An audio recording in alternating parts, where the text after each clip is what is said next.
Ini Ken Salindri, monggo. Kene Ken, monggo. Mataram yuk. Yuk.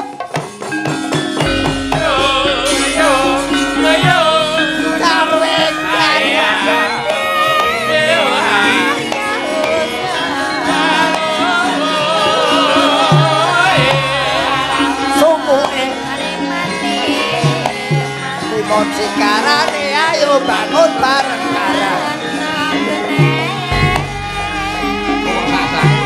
Ayo sing rukun.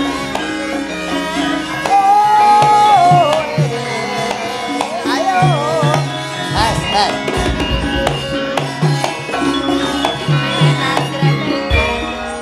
Mas Gareng. Kowe iki ngopo? Arep diterak sepur. Kok iso diterak sepur piye? Saka kono ki alus bareng tekan aku muncul kowe. Kuwi trisik. Kuwi ya. Oh, kirek. Wah. Trisik nek cara penari ngono ki lho. Wong kok senengane. Ah, mula to sok meneh ki aja sok ngombe panas karo anyep bareng anyang-anyangen to kowe. Ngopo kok anyang-anyangan? Ngene iki. Kuwi menake jarik ngono ya. Menake jarik. Aduh.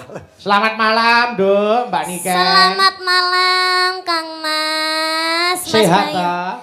Alhamdulillah pangesune panjenengan pripun kabare panjenengan Kang Mas? Alhamdulillah sehat. Minal aidin wal faizin. Mohon maaf lahir dan batin. Salinan Tibos padha-padha. Inggih Kang Mas, kula sing tasik nem kathah lupute ngapunten dereng saged teng Solo. Ora apa-apa wong jenenge panjenengan jek sibuk ya kudu dirampungke gaweane. Injih. Bakune dijaga kesehatane nggih sayu. Inggih Kang Mas, ya ampun pun dangu kula mboten kepanggih panjenengan. Wah, aku wis ngarep-arep kapan to ketemu karo Nduk Niken kuwi? Lah. Lumantar Pak Jun kula karo sampean iso ketemu alhamdulillah. Kula jane nggih kangen sangat kalih napa Mbah Hanom. Nggih, ning niki simbah durung dereng kepareng lenggah. Sok muga-muga iso ketemu meneh. Nggih, alhamdulillah. Nggih mugi-mugi saged panjang yuswanipun Mbah Hanom nggih, Mas. Amin. Kula najan kangen eram karo panjenengan apa malih kalih Nanda Salindri niku kula jan kangen banget. Nanda Salihu, ayo. Aku lah mau lho Mas. Niki mau kula ana bunga lho Mas. Bungane apa? Bungane apa cah? Kula tas napa jenenge tas lenggah to, nggih to. Lah aduh, iki nyapa? Wis alal bialal karo Bayu. Iki luwih tuwa. Sabar innallaha masobirin. Aku dudu sobirin, aku gareng. Wong iki gentenan. Gentenan piye? Ngeten lho Mbah. Kula niku kan piyantune kan nggih alus.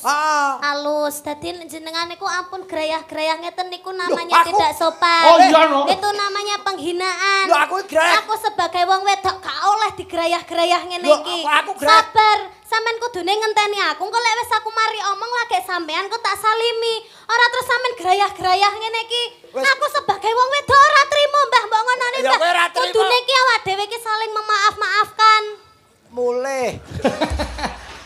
Ngapa kok nesu ki ngapa? Bojoku ora tau nyeneni lho, iki bocah iki trincil kok kaya lampor.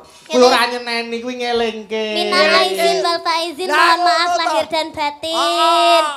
Muga-muga sampean sing tuwek diparingi umur sing cekak. Astagfirullahaladzim. Astagfirullah umur sing panjang. Iki upama ora anakku no tak bacok tenan. Urusane iki apa? Ora wis tuwek umur cekak iki. Umur sing cepak panjang umur. Cepak panjang umur. Sampean ki sudarungan bener. Lah iya. Sepurane lho Mbah, ndek wingi jenengan apa nyebar undangan aku ora iso teko asine kuwi mau aku arep teko. Niki kan anake bibar napa? Putrane bar dadi manten. Nggih, dadi manten. Aja teko, kowe aja teko. Lah ngapa? Iki wae ora teko iki. Salahe kudune nek arep dadi manten arep mantu ki kudu ngabari kanca-kanca selone kapan manut karo kancane, ora sak karepe dhewe. Ya kan ya, ya kan ya. Tasik. Ora terus sak karepe dhewe. Gaya acara kok sak karepe dhewe. Lah aku kan yo cara ngendi mantu kok manut tamu cara ngendi. Lah ben tak tekani kok. Wis kowe ora teko ora masalah, sing penting nyumbang ngene. Ya. Ya tak sumbang wis. Pokoke angger sampean cepak baskom tak sumbang. Ya sok wis. Sok lek sampean anu tak sumbang dekor wis. Kok sapa? Sampean. Kono baskom kowe dekor. Heeh. Sapa sing arep mori putih sapa? Ya aja nesu ta, aja nesu Aku ta. masaku kompak kan. Aja nesu ta. Kono kok nyambut dhewe. Wong tuwa nek nesu ngono ya aja ta. Ora. Aja digelani Cahayu. Nggih, Kang Cecak Mas. ana menatine rada anu. Inggih ayo Pakde didongakne dhisik. Iki acarane apa? Embuh. Alah. Kena halal bihalal kok ya. Halal bihalal apa Mas? Niki halal bihalal keluarga ageng Pak Jun kalian warga Kedung Salam. Kedung Salam. Nggih. Kedung Salam. Bapak sinten? Junedi. Pak Junedi. Bapak Junedi. Pak Sando. Iki bocah iki syaratane elek. Apa? Ayu-ayu senengane uthik-uthik kuping, uthik-uthik irung. Angger bar kuping terus irung, apa ora mambu we? Lah jare sapa angger bar kuping irung? Loh, Lah lah bar kowe. kuping mesti lara. Malah Malah saya nemen. Wiwit cilik gilani saya. Ya ora to. Wah kok Dia yo ngono kuwi. Cilikane lak ipel-ipel lemu ngono petuk aku. Pandikaran. wah kok Ngono ngejak salaman aku kok ora iso kok. Ning iki pancen yen niken iki spesialis. apa? Dokter spesialis. Amin. Maksudku kuwi punya kelebihan. Oh nggih. Nah, kelebihannya karena memang dari kecil dia sudah nggula mentah bab lelagon apa wae. Nggih. Nggih. Mila aku nyuwun tulung karo adhiku niken awit dinten menika penyuwunan saking Pak Junedi Mbak Niken berduet dengan Pak Panglima. Nggih. Pak Panglima. Menika Bapak Majen Nggih, Susilo, monggo. Panglima Divisi 2 Kostrat. Pak Sus, Monggo Pak Sus, pinarak wonten pemanggungan Pak Sus. Monggo. Boten ngirangi penghormatan monggo kersa. Monggo. Iki Tintingane Mas Sigit, aku tak golekno. Nah. Monggo mriki. Monggo pinarak Bapak. Sabang di barat, Merauke di timur, masuk wilayah Indonesia. Aman dan tentram, sejahtera damai, itulah masuk Indonesia. Sadarlah, sadarlah, aku ingin damai. Sadarlah, sadarlah, aku ingin damai. Irian barat, Irian barat, Irian barat, wilayahku. Irian barat, 2 kali cok, lompaknya. Irian barat, wilayahku.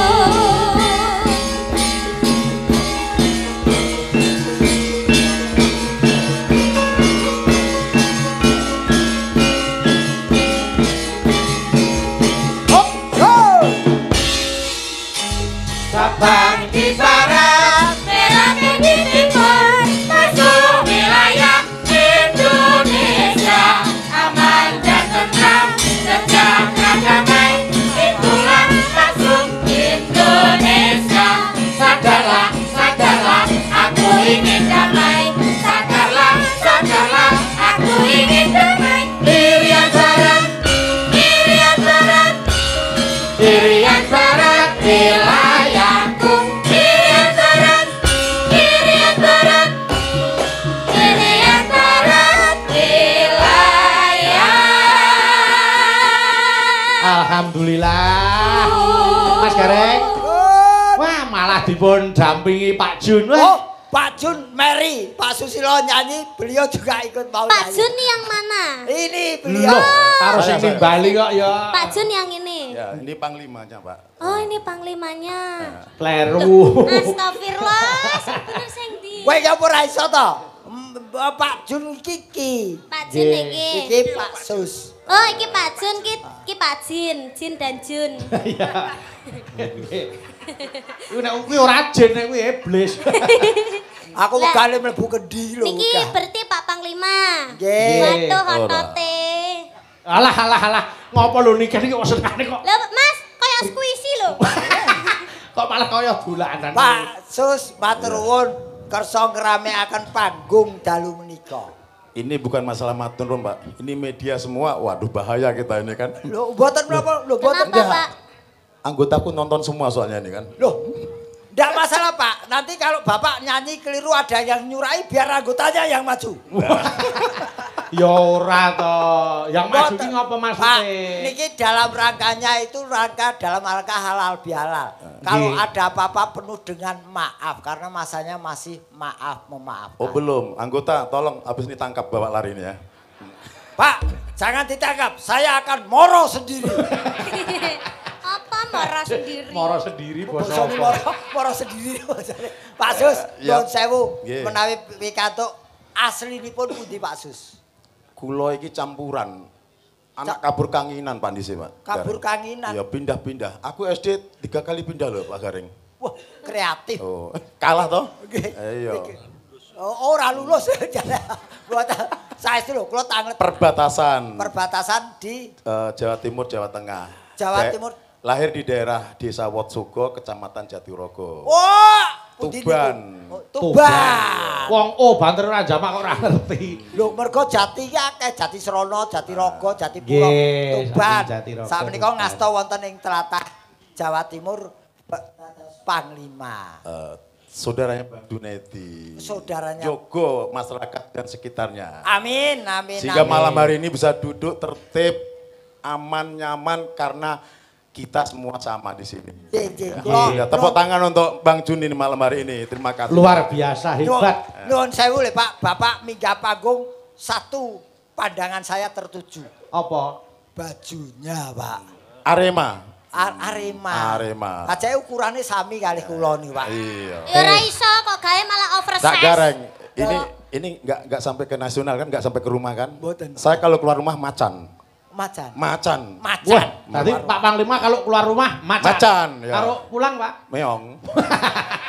Oh, jebule padha aku. Itu gareng ini. Aku seneng gareng tadi setia. Nggih.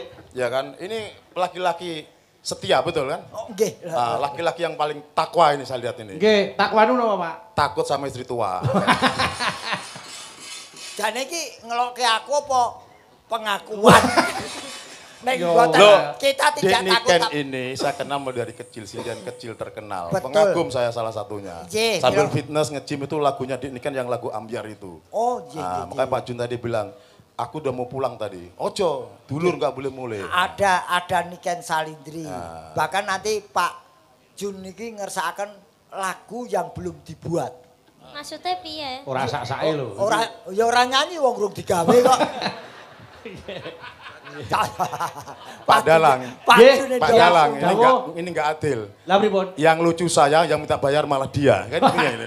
Mboten namung nyuwun jaket tok Mas Garing. Pak, dalu niki kula mboten njaluk bayar. Wah, lah kok perwira? Loh, wis lunas kok. Oh. Aja khawatir, lunas. Lunas. Dari Pak Jun kan lunas. Nggih. Besok ke tempat saya ke kantor ngadep ya. Matur nuwun. Wis, nah tekan kono lunas wis ra iso mulih. Enggak, dibawa propos Pak Dalang, ada propos. Bawa propos nggih, saya setuju. Ampun, paling arep diajar titis. Nggih. Mboten. Nggih, anu napa lagunipun menapa Pak Sus? Saya terserah Pak Jun nih. Pak Jun lagunya apa, Bu? Napa remenanipun? Ya lagu Ambyar bisa ya Mbak Niken nggih. Nggih, saged. Biasanya ada teksnya, ini enggak ada teksnya nih. Pak, sik nari Ambyar. Saya dengan Malang ini suasananya enak. Cuacanya sejuk ya kan. Banyulangit ya, Banyulangit. Nah, monggo. Banyulangit, nggih. Apal tuh Mbak Niken? Nggih, hafal, Pak. Mbak Niken yang nyanyi, saya nggak bisa nyanyi. Saya lebih suka kayak Pak Garing tadi joget aja ya kan. Amin. Lah mungkin masalah sawere pripun, Pak? Itu urusannya belakang nanti, tenang aja. Nggih. Ora Mas iki itu ya? gur genahne tok iki anu kongkonane Mas Bayu, Mang. Apa? Oh, mboten to, Mas. Aku ora ngono, aku mung WA. Ora ngono. Wong kok senengane kok nyandung daging waras. Cakot-cakotan syukur. Ya wis, gak ada syukur ya wis ngalih ora rasa melu ngene. Aku supporter. Ukurannya apa ini jaketnya nih Pak? Apa Pak? Jaket ukurannya apa? Oh kalau saya diberi ukuran apa saja saya terima Pak. Ya, 7 meter Pak, 7 meter jakete. Mori meneh. Ora kulit 7 meter ki lho, iso nggo kemul. Wah, sirik kowe iki. Oke, nek lagu Ambyar iki lagu. Banyulangit nggih. Oh, Banyulangit. Ayo coba digarap gamelan Banyulangit. Banyulangit. Heeh, monggo. Anu patete slendrosan mangke, Pak. Nggih, ayo jajal, Cok. Iya, Cok, disiapke. Monggo. Yo. Cocok.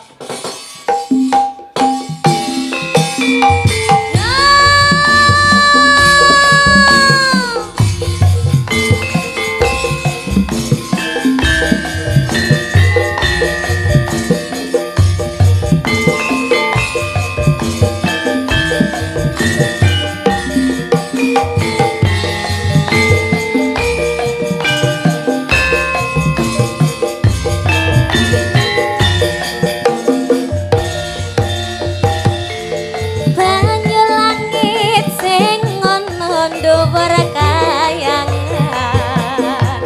saksi bisu kelingan mendunge udan talasno atine wong sing kasmaran satya janji seprene tansah kelingan ademe gunung rapi purba telu krungu swaramu ngomongke apa ademe gunung rapi purba sing langgar Wonosari Yogyakarta.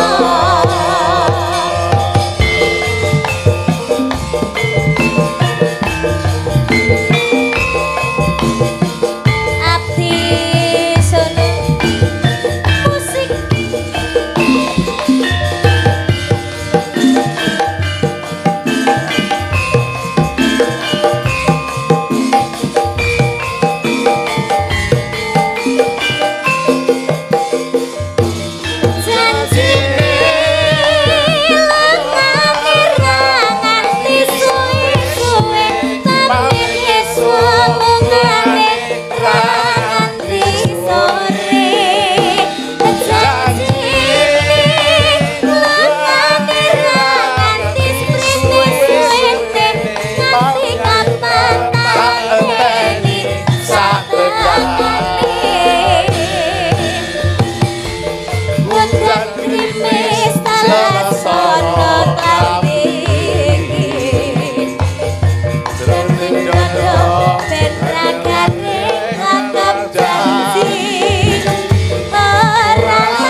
kapan aku ora bakal lali ademe gunung rapi purba melu krungu swaramu ngomongke apa ademe gunung rapi purba sing langgar Wonosari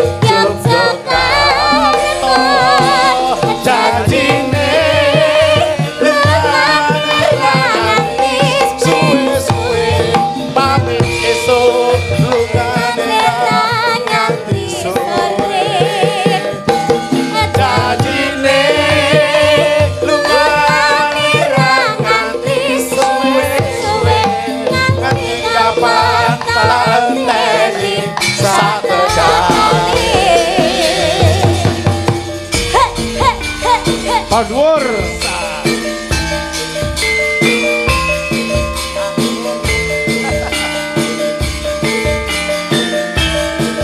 Ayo Pak Jun. Ayo Mas Nanda. Dikasih entok-entoknya Mas Nanda.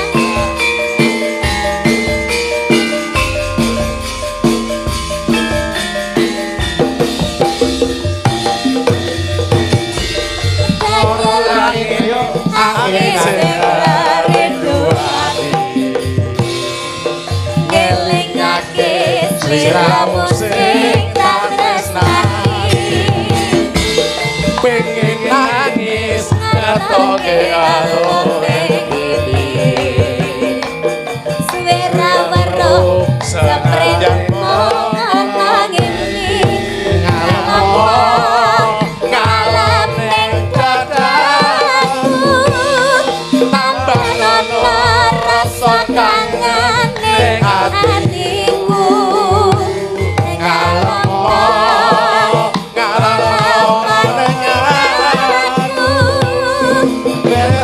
ngomong kesiram udan jam Yo. banyu langit sing ana dhuwur kayangan watu gede kelingan ngungi udan tasono ini wong sing kasmaran setya janji seprene tansah kelingan adepe gunung rapi pura melu paramu ngomong ke omong adepe gunung rapi pura sing langgan Wonosari Yogyakarta janjine lungane ra nganti suwe-suwe pamit esuk lungane ra nganti sore janjine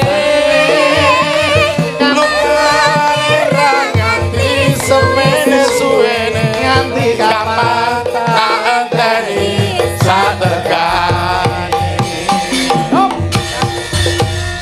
Terima kasih. Tepuk tangan untuk Pak Panglima, Bapak Ibu kalian Pak Jun. Alhamdulillah. Matur satu kebanggaan panggung wayang kulit dipun rawuhi seorang Panglima. Amin. Mas Gareng. Dawuh. Satu pertanyaan. Bedanya orang tua sama anak muda itu apa? Kalau orang tua tuh sudah lanjut usia.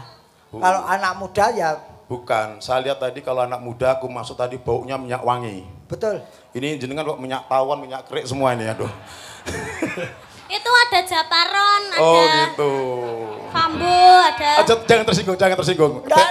Kita bersama rakyat TNI kuat, betul? Iya, betul. Terima kasih prajurit semuanya, prajurit yang sama-sama dengan tepuk tangan untuk terima kasih TNI semuanya ya. Malam hari ini rukun duduk guyub, alhamdulillah. Maturun, maturun. Disinilah salah satu contoh di Kabupaten Malang, kecamatan ini merupakan kecamatan yang guyub dan rukun. Ada TNI, Polri, termasuk ormas yang lainnya bersama-sama. Mari kita jaga budaya kita ini, budaya yang sangat baik. Wayang kulit ini milik kita. Jangan sampai malah diambil negara lain. Biar kita sama-sama. Pak Jun, doakan pengusaha di Malang itu hanya Pak Jun saja. Ada Pak Jun yang lain. Tadi saya ngobrol Pak Dalang, doakan kalau bagus kenapa di divisi nggak kita tanggap. Kan gitu, nggih. Mohon doanya nanti ya, insya Allah. Amin, ya. amin. Kita aja terima kasih. Pak. Tapi Pak Gareng jangan ikut, ya kan? Oh, nggih, setuju. Ya. Muga-muga udan terus. Ngopo to kedungane? Lah aku ora katut tok. Propose tetap ya. Siap. Oh, siapa? Maksudnya kasih baju loreng biar gagah kan. Oh, baju lo, propose, baju loreng. Ayo kasih baju gareng. Loreng kok gareng. Ya, terima kasih Bapak, mohon maaf matur nuwun. Terima kasih. Monggo lega malih mentaram. Turun.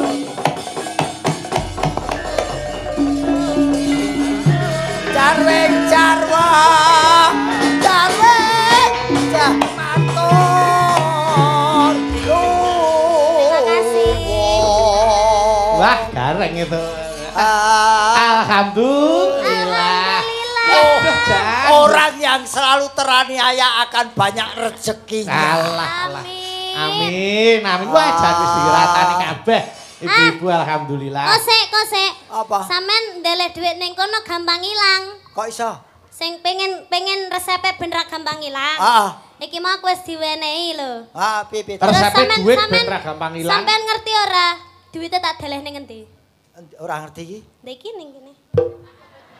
Iki resep ben duit ora gampang ilang lho. Arep dimaling ya masuk maling arep ogok-ogok rene ya ora mungkin. Ora duwe. Iki ora nanggok blas e. Lah iya. Kek di. Oh kene.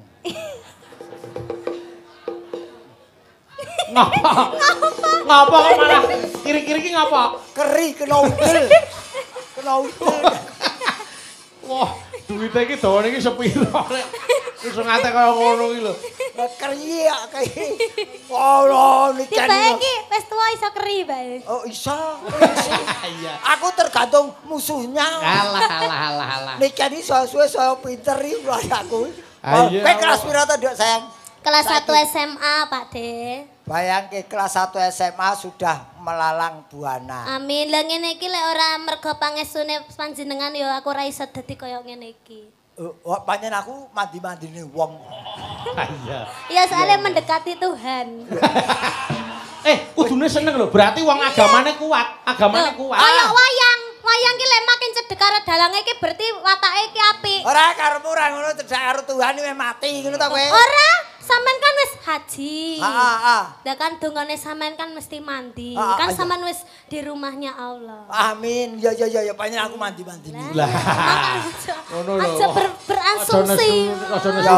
Sik iki aku takon wis kelas 1 SMA. 1 SMA. Yo berarti padha karo si Lintang Kairo. Anu, iki terus terang iki karo wong tua kudu terus terang ya. Nggih. Wis di pacar apa durung? Urung ya, Pak Dik. Urung. Apa ora iman-iman mbok gurke? Apane? Atimu kuwi lho. Oh. Masa remaja ikutilah masamu supaya tidak terasa hampa. Kalau saya tidak seperti itu. Di masa muda zaman sekarang, saya tuh berlomba-lomba mencari uang biar masa tuanya itu tidak kayak sampean. Ngapa? Masa tua itu harusnya menikmati hidup. Lah sampean sik nggak kerja. Justru saya kerja menikmati hidup. Kayak Kok iso? tidak hanya mencari materi tapi juga mencari kesemenangan hati. Oh, golek senenge ati. Berarti ora dibayar ora apa-apa. Lah sampean ning kene jek Yo njaluk yen ora bayaran. dibayar lah atine ora seneng. Lho kan golek senenge ati. Iya lah senenge Lah ati. berarti sampean lek golek materi. Berarti kan sampean dudu wong seni. Loh. Lek jenenge wong seni kuwi arep ora dibayar ora apa-apa ya, Mas. Aku yang seni ora ning kene ning mburi ku ana kamar mandi. Seni kuwi nguyuh nek kuwi seni. Wah kok malah warna-warna. Kowe apa yen tak goleke? Apa? Tak goleke calanang ku iso dadi pacarmu. Ndi, ganteng apa ora? Modale gur nyawa tok sing ngendang jaipong. Iya. Lah yoga. Oh, Lek gak, kae gak. malah kae dadi mokondo. Mbak Niken berarti kancani Mbak Winong. Mbak kene Mbak Winong, kene Mbak Iya, Winong, iya. kene Mbak Winong. Ayo. Sampe iki favoritku mung nonong kae tok. Kene Mbak Winong. Kene, Nak. Ayo. Sik ning laras pelok terus bae. Sepote tunuk gleng wis ya, Mas. Apik men kuwi. Tuh. Apik men sepatu kok. Tunuk gleng ngono ya, ya. Mending ngono ya. Ya, Oke, ya, engko ya, ditambah ya. bareng ya. Ayo. Ciralu tunuk. Wis, ayo Mbak. Kok sik kowe wong tuwek-tuwek kok iso manut karo iki bocah lho. Kan. Dalem, Coba sepatu mau ganti jogeti Mas Garing jogeti iki mau. Ayo. Coba. Ayo. Ayo. Ayo Mas Garing Ayo, coba. Pak, ayo, Pak, ayo, Iki Pak. malu. Dah baleni. Ayo kan. Tunuk gleng. Mas Gareng. Tunuk gleng. Eh. Tunuk gleng. Iya. Tunuk gleng. Oke, ngerti. Tunuk gleng. Wes. Tunuk gleng. Wes. Tunuk Iki gleng. tak jogeti. Kowe ngerti jogetan apa iki? Nyapa? Ngetus. Wah. Gen. Mbak Winong di Mbak Winong rene. Sumarai ini Ken iki lho. Ora ini lho sepatu kok tunuk gelingi lagi iki lho. Apa Apik, sepot Pak. Ya kene. Waduh jan. bocah saiki iki lho ayu-ayu aku biyen kok kesusu lahir ngopo. Apa balik nah. Balik lah sing tak boli wis ora ono. Loh, ning sampean ki ora ngerti, malah bocah seusia segini itu, di usia segini itu malah selerane itu yang lebih tinggi. Loh. Biasanya luwih tua. Ah iya. Aku ki jane ki seneng lho karo wong-wong sing wis tua-tua kaya di umur 50 ke atas. Lah mbok karo mangun gon kuwi.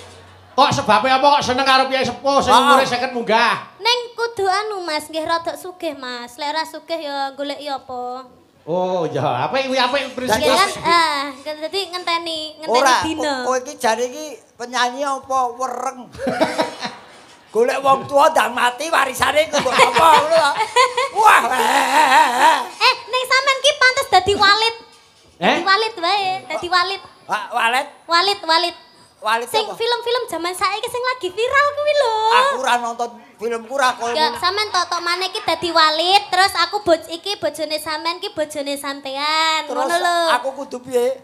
Terus walit nak niken boleh, ngono ndang. Walit nek nikan boleh.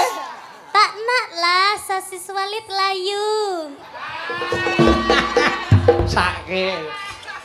Omong apa to jane? Loh, kuwi film zaman saiki viral lho. Lah jaman saiki aku tonton aku ra kuwi kok. Apa? XX.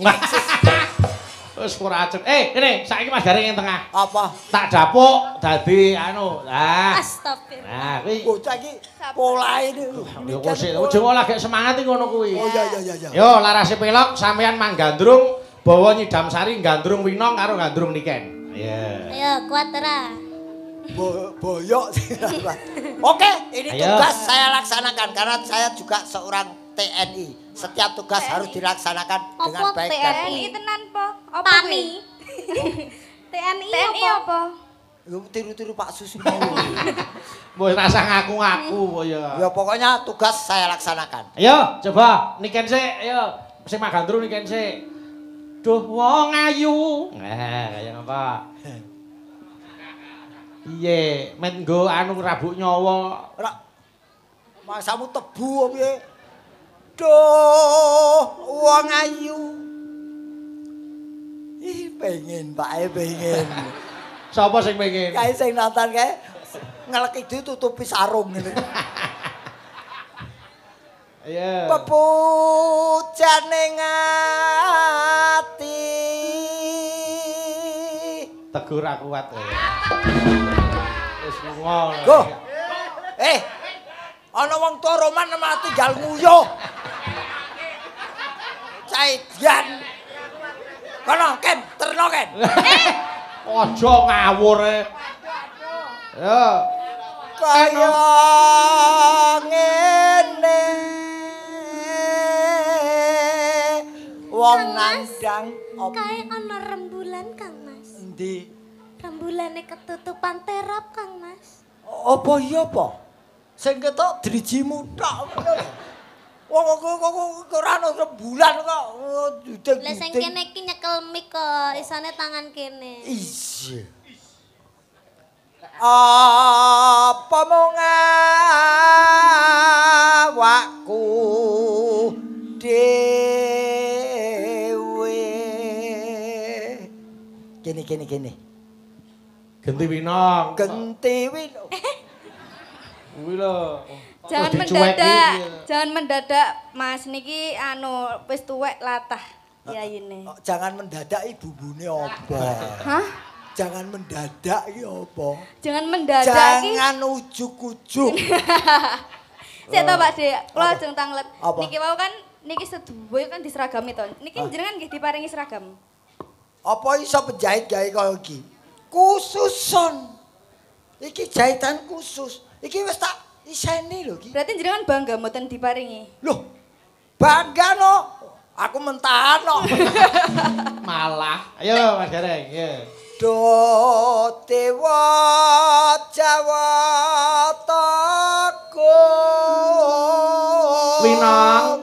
Winong. Dalam. Tangane gandengen kuwi digandeng Mas Gareng digandeng.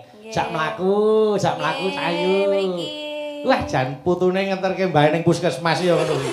Dadi ben digolekke tombo, ayo. Padune Meri. Aku demek kowe ngrangkul kowe Meri. Ya iki resikone bathine dagelan ya iki. Ngopo? Nadyan anak buah iso demeki wong ayu timbangane bos mung ngelas-ngelus debok nggo apa.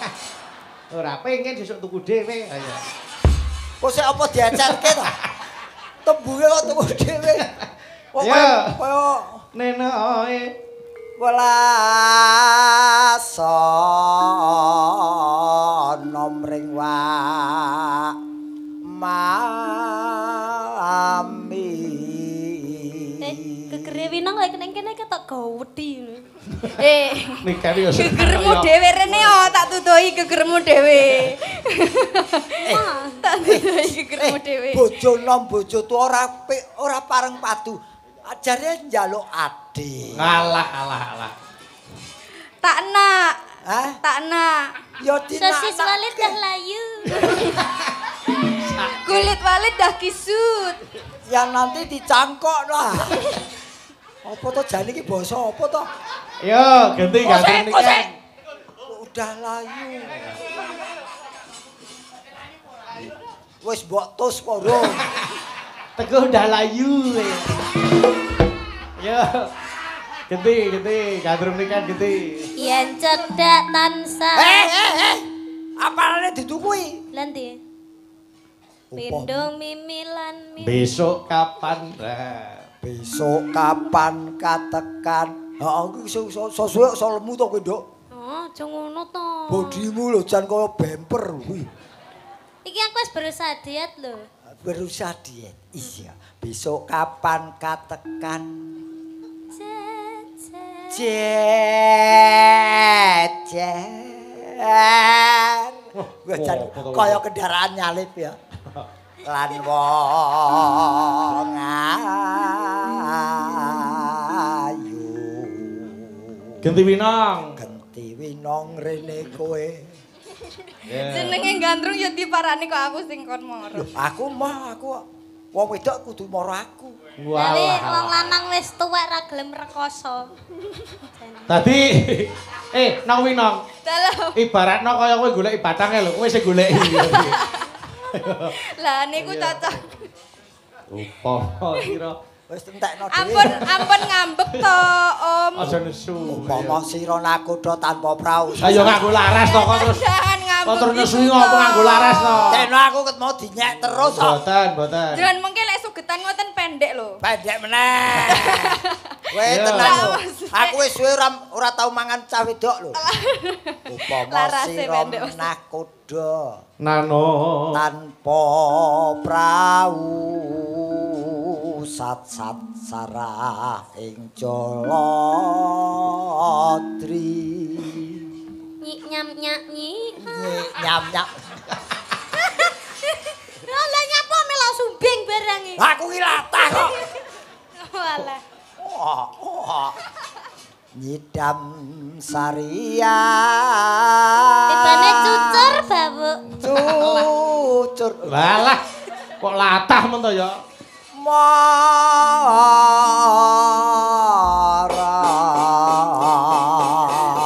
Bukan seluk memanik saka Mbak Winong sik, iku gentenan karo Mbak Niken. Monggo. Ya Mbak Winong, memanik. Monggo ayo. Mung sliramu kang dadi mani ing kalbu. Pindarat kang katon malelan.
Ablas kira mau jarane ya. Nggih.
Terima kasih. Matur nuwun. Kowe ngapa? Piye Mas Gareng ngapa? Ketarik, Mak. Mas itu tuh Mas. Lah kadung aku nyangklen iki ya. Ayo terang. Ayo.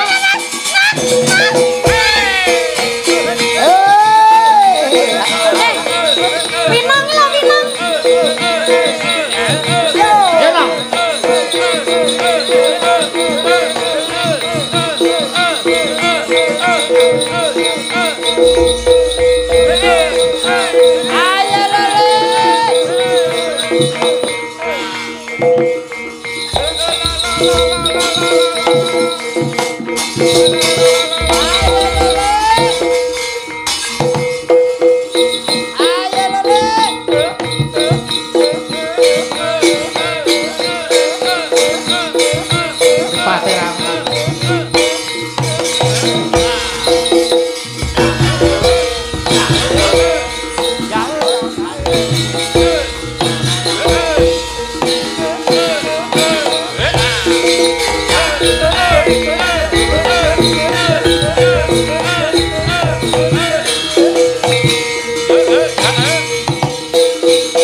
Apa kuwi?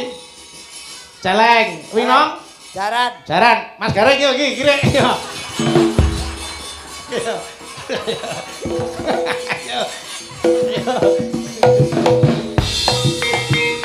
Kuwale.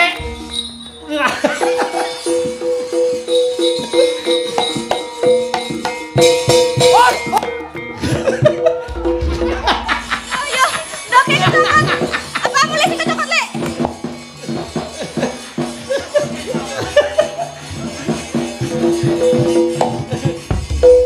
Ngapa? Piye? Ngapa?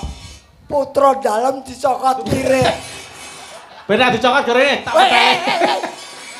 Lolos ngene. Lah mosok kene celeng kene jaran wis gon jatil kire. Ora apa-apa, sing penting iki tali asih. Mbak Niken entuk tali asih 100.000, Winong 100 ini iki. Nah. Ini Mbak Winong. Alhamdulillah, matur nuwun Mas Bayu. Mas Bayu. Terima kasih. Sehat selalu panjang umurnya Mas Amin. Bayu. Semoga tambah berkah ya Mas Bayu. Amin. Bahagia selalu Mas Bayu. Nggih, nggih. Aku di Ngapa? tali asih. Lah ngapa kok iso njaluk tali asih? Anu Mas, tali kotang mawon. Tali kotang sing duwe Surabaya. Apa tali dadunge kendhat. Aku Ayo joget sik no. Kayak mau wis ditebusi joget celeng karo jaran. Wong ora nek kringete. Lah aku karo Winong lo kringeten. Adus keringet iki lho. Bayu ya karo wedokan lomo. Kok senengane nesu? Karo aku pahit. Wis, ora usah nesu. Engko gara-gara tak tambani. Oke, lagi. Mbak Niken karo Mbak Wino nggen leren sik. Langsung. Ketemu ning Patet Songo. Nggih, Mas. Bangune padha kecekele tak derekke. Taklar kang samya sebo Pindara bingkang samudra